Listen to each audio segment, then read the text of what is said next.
to go to events where people would go and they'd take their cart and they'd go through the section of where you buy all the tools. And we would literally not allow our team members to go in there because they'd see all this stuff and be like, oh, I want to get this and I want to get that and I want to get this. And sometimes when it would happen, we would see their growth come to a screeching halt because they would start using it all. Some of it was good stuff, but it's not how people are conditioned to buy, right? Yes or no? Yes.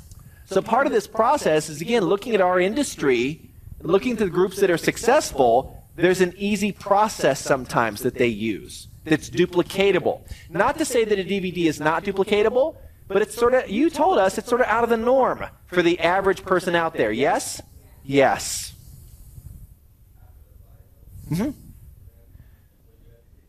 You know what? After they're buying, if someone wants more information, is a DVD an option?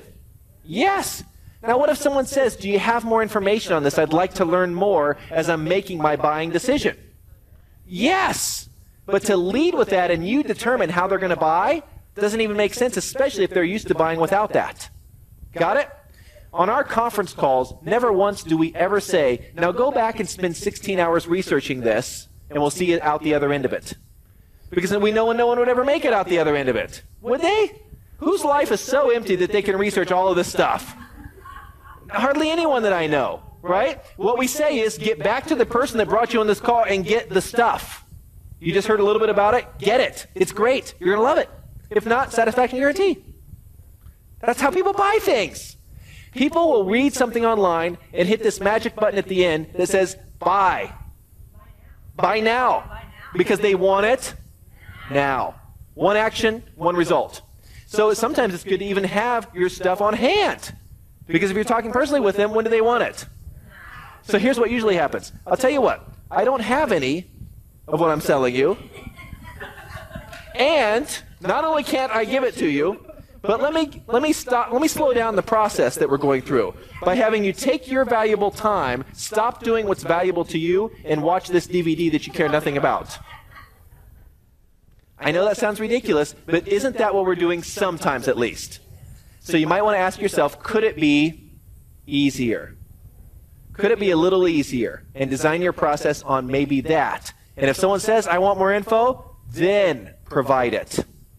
But I'll even give you the magic question tomorrow of how to provide the info. Because you never just say, oh, here's all the info.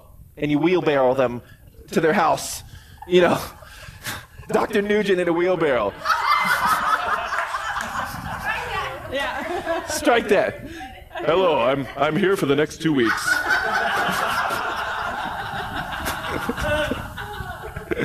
And I brought some special t-shirts. Okay. We help people achieve through leadership. So the question would be, can you lead 100 or even a dozen people that are all doing different activities? Not effectively at all. So, however, if you have a team process that are pretty much, no one will ever be on the exact same page because we're all different. We all do things slightly differently. But if we're pretty much doing that same thing, whatever it is, you can help everyone because you're on the same page. You know what used to bug the heck out of me early in our career? We had all these prospects, and Jet, our mentor, said, hey, I'll do some three-ways with you on Friday from 3 to 4. Line them up. So I'd line these people up. And I knew that Todd was a doctor, and he was going to be on. And I knew that Jane was a, massage therapist, exactly. Okay? So we got Todd and Jane. Two different people with two different lives. Everything about them is different. Jack gets on the call, and what does he say? Exact same thing verbatim. Used to drive me crazy. I'm thinking, what? This is Todd. This is not Jane. He'd say, history's in the making. You can change your life. Todd, what kind of things do you want to have in your life? Because I'm going to help you get those. That was a three-way call, right? And then you get on with Jane. Jane, history's in the making. What type of things do you want in your life? I'm going to help you achieve those goals. I'm thinking, what? Those are two different people. Why did he do it the same every time? So that I would learn the presentation. I can do it verbatim to this day. I can do it verbatim to this day. And because it was all about them and achieving their goal, all these things, and it was the same every time. So that as soon as Jet was done doing three-ways with me, I could get on the phone with someone and say, history's in the making. Same thing. It was duplicatable. And that was the old form of a process. Now it's even easier. These lessons we learned, and even though at the time I was very frustrated with Jack, because I thought, well, he's just sitting in the pool rattling off, which he was. That's not a bad way to do it. Know what we have out here. It's called a pool. So if everyone's doing something different, it's very difficult to steer them across the road. Meaning, you've got the duck, and let's say the duck has some camels and some giraffes. They may not follow, right?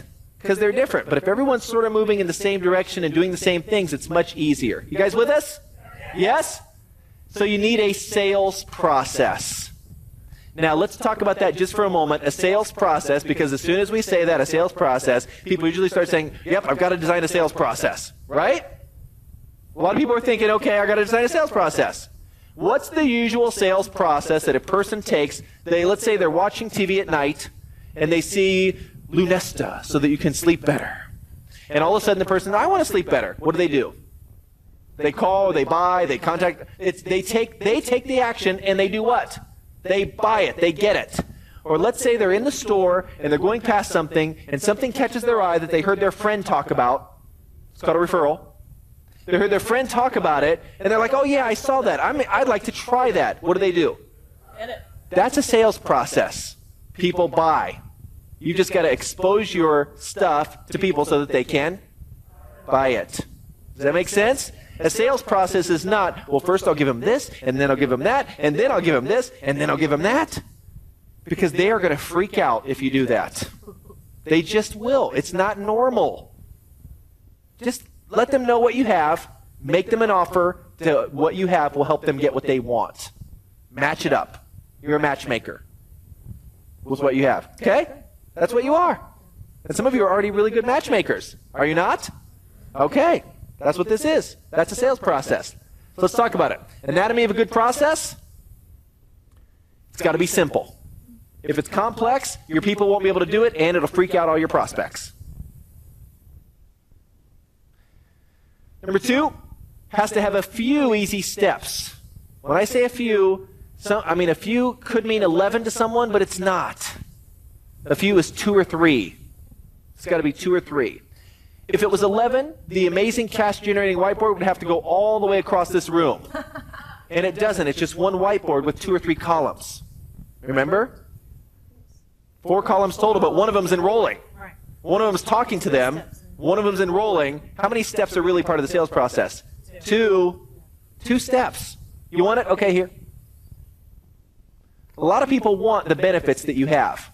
I mean, let's face it. The benefits are, okay, I'd like wellness. Okay, here you go. You can have it. A lot of people want that.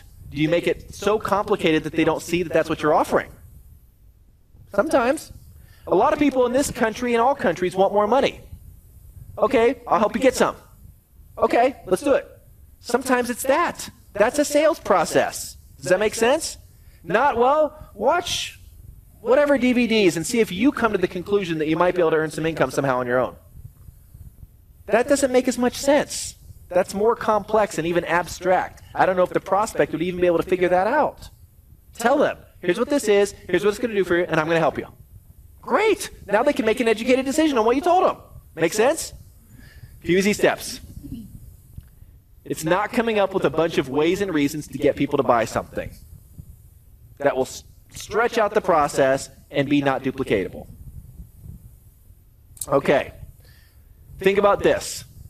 All of us have dealt with this, or most of us in this room at least. The way that you bring someone into your group is the process. If they want to earn income, it is the process that they will think that they are expected to, or that they will attempt to duplicate.